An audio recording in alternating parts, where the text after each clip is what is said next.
E a palavra de Deus nos diz assim: Voltou Jesus a ensinar à beira-mar, e reuniu-se numerosa multidão a ele, de modo que entrou num barco, onde se assentou, afastando-se da praia. E todo o povo estava à beira-mar na praia. Assim, lhes ensinava muitas coisas por parábolas no decorrer do seu doutrinamento. Ouvi, eis que saiu o semeador a semear. E ao semear, uma parte caiu à beira do caminho, e vieram as aves e a comeram. Outra caiu em solo rochoso, onde a terra era pouca, e logo nasceu, visto não ser profunda a terra.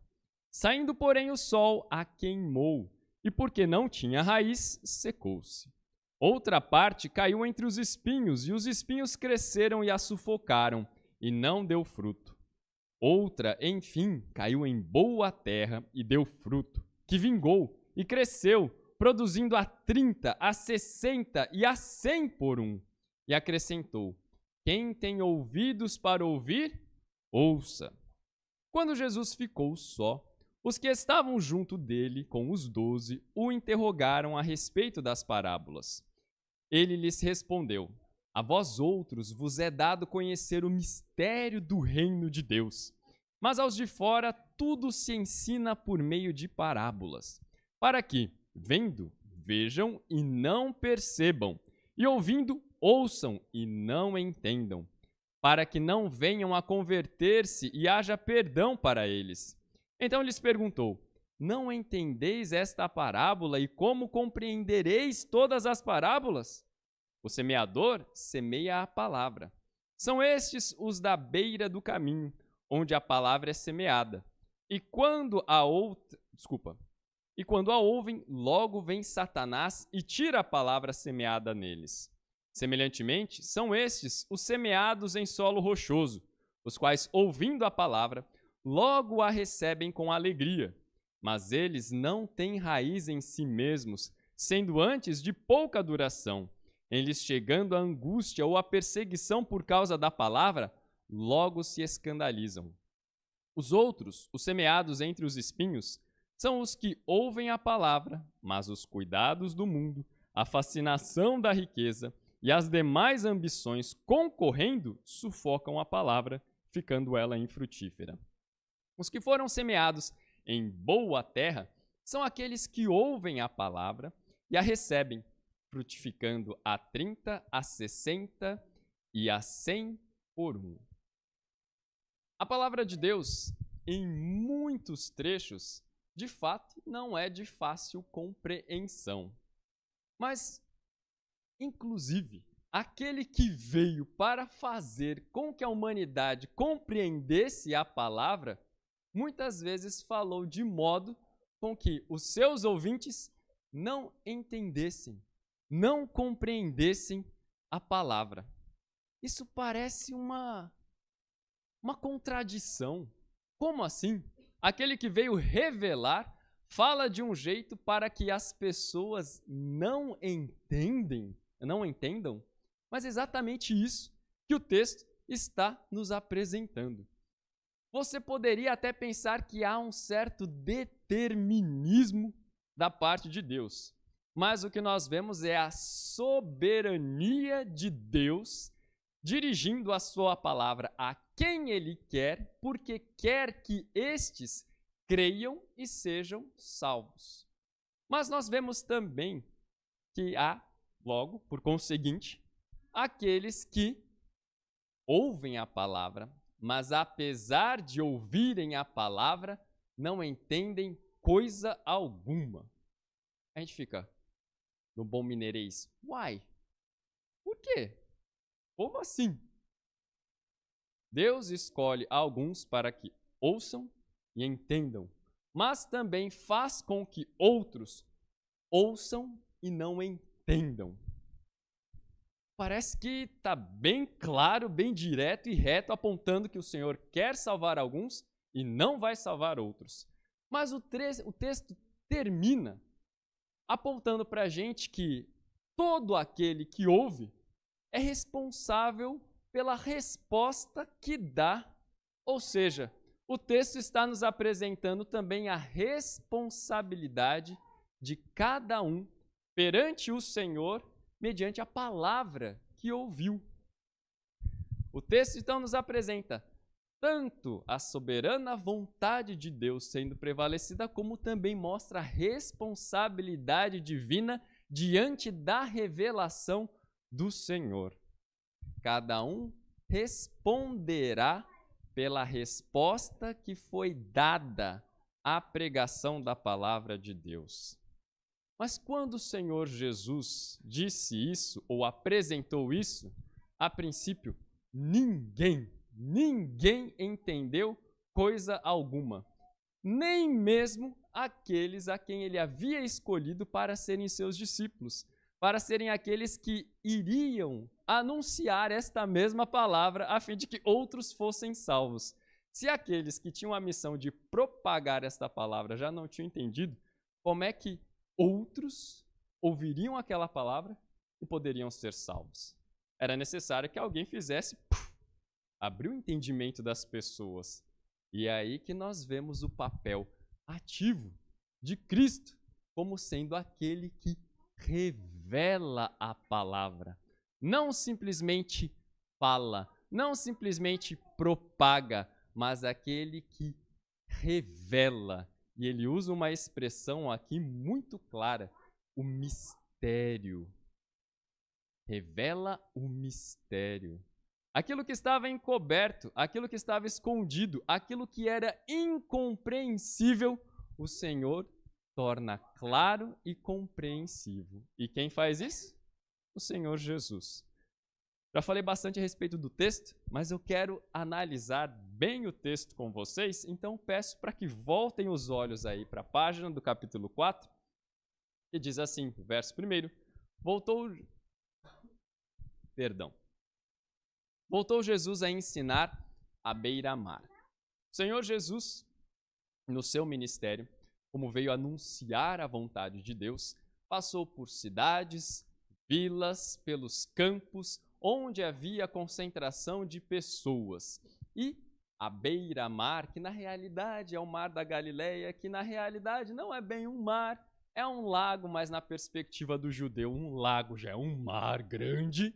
Então, os judeus estavam já à beira-mar, mas lá na Galileia, muitas cidades, porque aquela é uma região muito útil para a pesca, para a produção. Então, Jesus foi justamente onde estava a grande multidão, e ali reunida uma grande multidão, o Senhor Jesus, não tendo condições de falar do meio delas, entrou num barco, afastou-se um pouquinho e falou às pessoas. Parece que o barco foi o púlpito de onde Jesus falou às pessoas. E o texto nos diz que ele ensinou por meio de parábolas. Enquanto Jesus doutrinava, transmitia não só de maneira direta e clara, mas também por meio de parábolas. E a parábola que ele contou é essa que nós lemos. No verso número 3, ele chama a atenção e diz: ouvi, prestem atenção. Ele começa a história. Ele diz: eis que saiu o semeador a semear, e ao semear, uma parte caiu à beira do caminho, e vieram as aves e comeram. Outra caiu em solo rochoso, onde a terra era pouca, e logo nasceu, visto não ser profundo. Depois, saindo o sol, a queimou, e porque não tinha raiz, secou-se. Outra parte caiu entre os espinhos, e a outra, enfim, caiu em boa terra. Eles ouviram essa mensagem interessante, contam uma história a respeito de algo que eles conheciam, porque muitos ali tinham a sua própria horta, tinham a sua própria plantação, muitos ali sabiam que realmente havia naquela região solo rochoso, e é quase a totalidade do território é solo rochoso.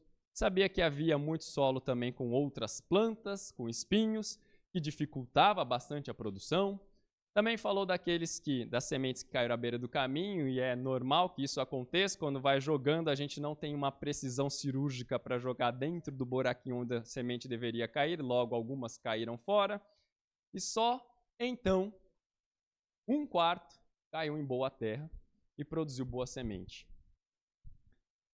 Quem ouviu aquilo deve ter pensado, para que Jesus está falando daquilo que a gente já sabe? A gente quer ouvir mais dos ensinos que ele tem dado, porque ele de fato tem as palavras de vida eterna, ele de fato tem falado de maneira diferente daquelas dos fariseus, porque ele fala com autoridade, como quem legisla e não só como quem interpreta a lei. Jesus faz de maneira completamente diferente, mas esse ensino aqui ficou, parece que um pouco incoerente com tudo que ele havia ensinado. O que ele quis dizer com isso? Esta não era a primeira vez que Jesus falava por meio de parábolas. Jesus já havia falado outras vezes. E se você abrir o Evangelho de Mateus, também o de Lucas, verá que há outras tantas parábolas. E a grande maioria delas faz referência sempre ao reino de Deus. Jesus Cristo veio justamente para anunciar aos homens acerca do reino de Deus. Ele disse: arrependei-vos, porque é chegado o reino entre vós. E Jesus, por meio das parábolas, deu várias características acerca do reino de Deus e que em nada tinha a ver com o reino que o povo de Israel esperava. Os israelitas esperavam um reino como o reino dos homens, com um rei pessoal, guerreiro, juiz, que fosse derrotar todos os inimigos de Israel e que, enfim, trouxesse a autonomia e a glória que Israel um dia teve no passado. Mas aí Jesus chega e diz: o meu reino não é deste mundo. Ele diz que o reino dele poderia ser comparado a uma semente, a um grão de mostarda. Ele disse também que o seu reino poderia ser comparado ao fermento, que está na massa, mas é invisível, porém afeta e altera toda a massa. Ele disse também que o seu reino era como uma grande pescaria, que trazia muitos peixes, mas uns peixes eram removidos da rede, enquanto outros eram selecionados e permaneciam. O Senhor Deus contou várias parábolas para fazer com que os seus discípulos compreendessem a verdade acerca do reino, que era completamente diferente da expectativa que as pessoas tinham do reino. E esta parábola não é diferente. Também fala a respeito do reino de Deus. Mas o que ela fala a respeito do reino de Deus? Podemos observar logo no início que fala a respeito da soberania de Deus quanto à escolha daqueles que vão ser salvos. Mas também fala da responsabilidade que cada um tem ao ouvir a palavra de Deus e responder a ela. Ninguém havia entendido, mas como eu disse, o Senhor Jesus fala: a vós outros vos é dado conhecer o mistério do reino de Deus, verso de número 11. Mas aos de fora, tudo se ensina por meio de parábolas, para que vendo vejam e não percebam, e ouvindo ouçam e não entendam, e para que não venham a converter-se e haja perdão para eles. O Senhor Jesus falou desta maneira, comunicando uma verdade, mas de maneira que não entendessem a verdade, e fez isso de maneira proposital. Porque dentre aqueles que ouviram, muitos não poderiam entender, porque muitos não poderiam crer, porque muitos não poderiam ser salvos. E não é quanto à possibilidade que eu digo, é quanto à ordenança, quanto à vontade divina. Não deveriam ser salvos. O profeta Isaías já havia dito que Deus falaria a um povo e este povo não entenderiam. E isso vinha como uma maldição para este povo. E isto veio como maldição para este povo por causa da dureza de coração deste povo. Povo que testemunhou das grandezas de Deus. Povo que testemunhou a graça de Deus. povo que experimentou do amor de Deus, povo que viveu e foi alvo dos benefícios graciosos de Deus mediante a aliança que Deus tem com o seu povo. Mas este povo que foi alvo da benevolência, da graça, do amor, da paciência, que testemunhou o poder de Deus, este povo desprezou todas essas coisas. E mesmo contemplando toda a grandeza do Senhor, não dedicou ao Senhor a honra que é devida a Ele. Este povo, que como nenhum outro povo, recebeu tantos benefícios, e que o apóstolo Paulo diz que esses têm os oráculos de Deus, ou seja, tem a revelação, tem a profecia, tem aquilo que o Senhor quer comunicar à humanidade. Eles eram os portadores desta verdade. Entretanto, fizeram pouco caso, desprezaram, porque o coração deles era duro. Então, o Senhor fez endurecer ainda mais o coração deles. Para quê? Para que não fossem salvos pelo Senhor. Não só aquele povo já viu, ouviu e experimentou muito da graça de Deus, mas toda a humanidade ao longo da história também já viu, ouviu e também experimentou da graça de Deus. A graça do Senhor tem sido revelada à humanidade todos os dias, porque o sol se levanta tanto para justos como para injustos. A terra produz e continua produzindo há muitas e muitas gerações para alimentar tanto justos quanto injustos. O corpo humano continua funcionando. E mesmo que tenha alguns corpos funcionando com deficiência, tem muitos aparelhos e tem muitas pessoas para assessorar para que muitos com deficiência consigam ainda viver. Nem todo mundo merece o medicamento que toma, mas existe medicamento para ajudar essa pessoa a manter-se em pé. Nem todo mundo merece o salário que tem, porque não trabalha como deveria, ou quiçá nem trabalha. Tem outros que não merecem o dinheiro que tem porque adquiriu de maneira perversa, má, ímpia, roubou, defraudou, mas ainda assim tem tido aquilo que supre, que sustenta e que mantém. A graça de Deus tem sido manifestada a todos. A palavra de Deus também nos diz que o eterno poder do Senhor tem sido manifestado a todos. Quem faz com que a Terra continue a sua órbita em torno do Sol? Quem faz com que as estações continuem a acontecer, por mais que aqui na nossa região sejam um pouco confusas, né? Mas elas continuam existindo. Quem faz com que todas essas coisas se mantenham, senão o Senhor Deus? E há aqueles que, ao observarem tudo isso, até reconhecem, não é o homem que mantém essas coisas. Não pode a natureza por si só manter essas coisas. Mas apesar de reconhecerem isso, não admitem que existe um Criador, não admitem que este Criador sustenta todas as coisas pelo poder da sua palavra. A graça de Deus tem sido revelada. O poder do Senhor tem sido revelado. As obras de Deus são conhecidas e manifestadas a todos. Mas mesmo assim, há quem tenha o coração extremamente duro. Mas o Senhor revela ainda a sua graça de maneira especial.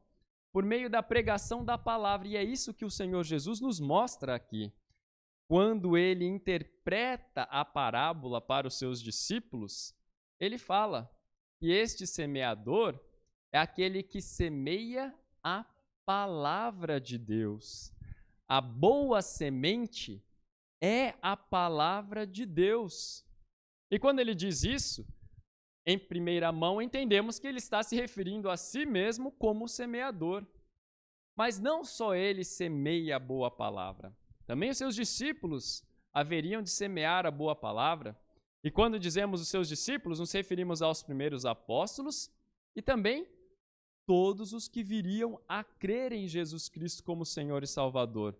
Logo, nós que conhecemos a Cristo Jesus, também somos como este semeador, quando semeamos a boa palavra, quando anunciamos a mensagem do Evangelho e pregamos a mensagem do Evangelho a muita gente. É a graça específica, salvadora, sendo manifestada, sendo pregada. E esse Evangelho é pregado para muita gente. Mas será que todos reagem da mesma forma? Não. Será que todos recebem da mesma forma? Não. O Senhor Jesus, no verso 15, diz que há aquela que foi semeada, ou seja, a palavra que é pregada, e ele diz que esta cai à beira do caminho. Ela não é inserida no coração do que ouve, mas ela é desprezada, colocada de lado. Você já deve ter passado por isso. Você já deve ter pregado o Evangelho a alguém que, ao ouvir, fez pouco caso daquilo que você dizia. Você já deve ter testemunhado isso. Alguém pregando a outro e esse outro ouvindo e fazendo: aham, sei, é isso aí. Não, cara, eu já ouvi, valeu, obrigado, entendi.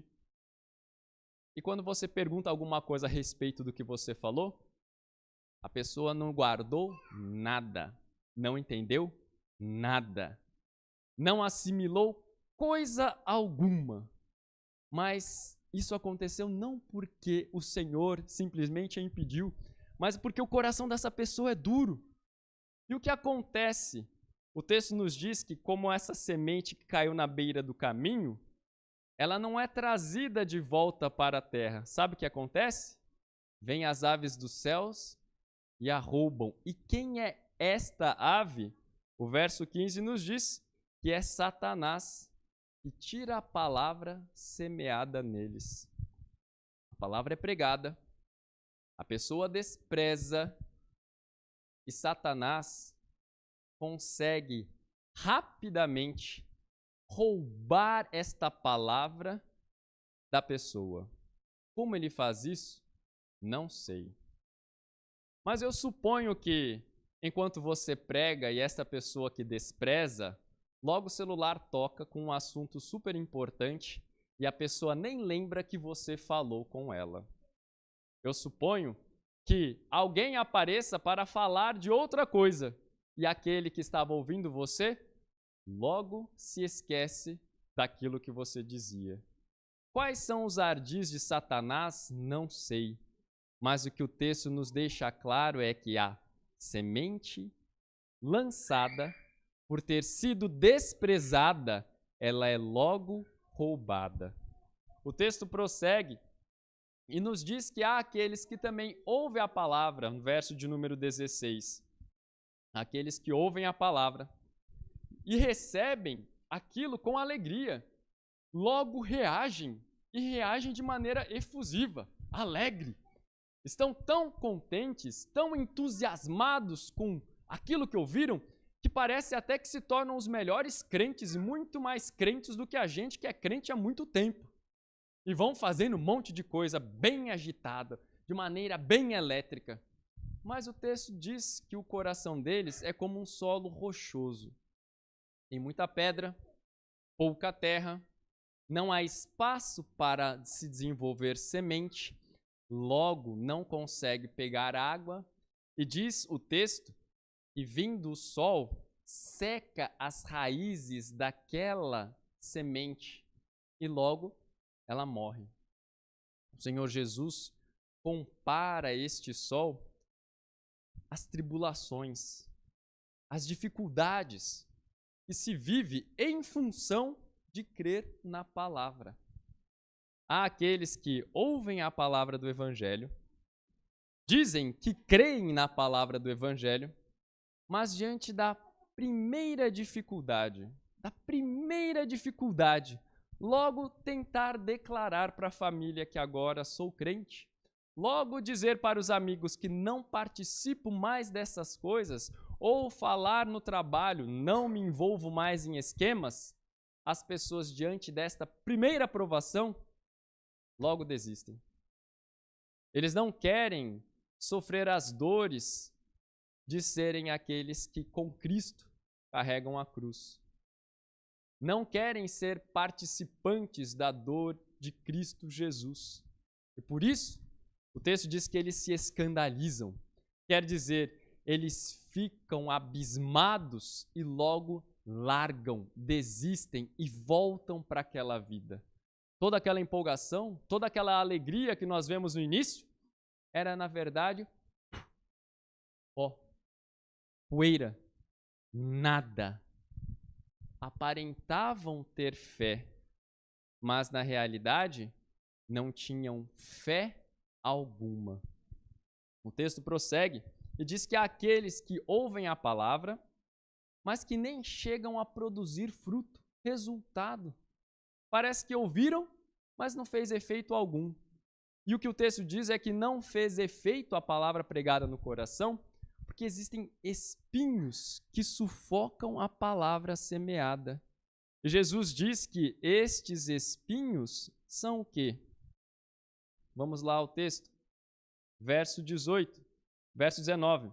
Mas os cuidados do mundo, a fascinação da riqueza e as demais ambições, concorrendo, sufocam a palavra, ficando ela infrutífera.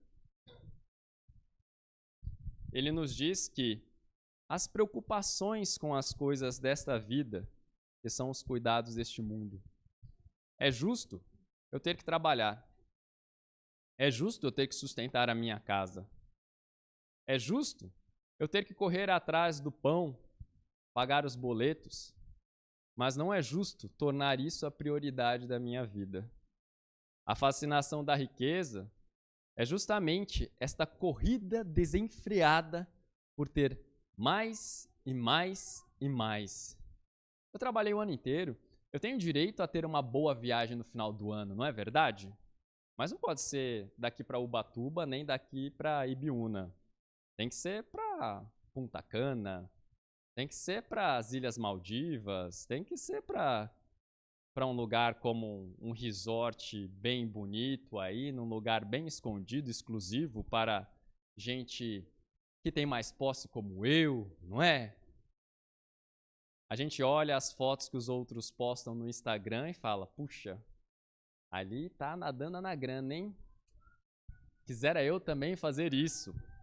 Olha, eu tenho ouvido tanta propaganda que dá para ter bom rendimento e não precisa ter R$1 milhão aplicado. Basta começar com algumas aplicações e algumas ações e você consegue.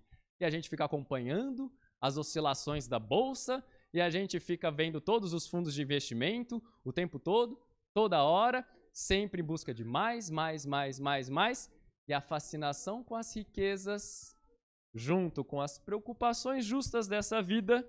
E o texto diz, as demais ambições, o sonho de ascender na carreira, o sonho de fazer um mestrado, um doutorado, um pós-doc, o sonho de ter aquele intercâmbio cultural, o sonho de ser isso ou aquilo, ou passar naquele concurso, estas ambições sufocam a semente plantada no coração a ponto de não produzir fruto algum.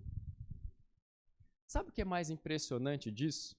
É que muitas pessoas pensam que é no momento imediato em que a palavra é pregada que os espinhos sufocam.